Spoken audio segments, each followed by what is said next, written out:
Did you know that speaking up can cost you everything? Joshua Dean, a former Boeing worker, flagged serious safety issues in the 737 MAX planes.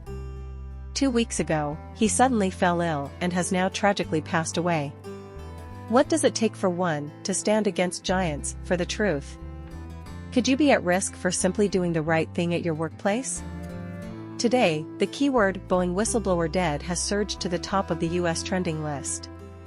Let's discuss why this term has become a hot topic in the US. Short videos are limited in length, so subscribe to me, don't get lost, and click on the associated link in the lower left corner to watch the full version of the video.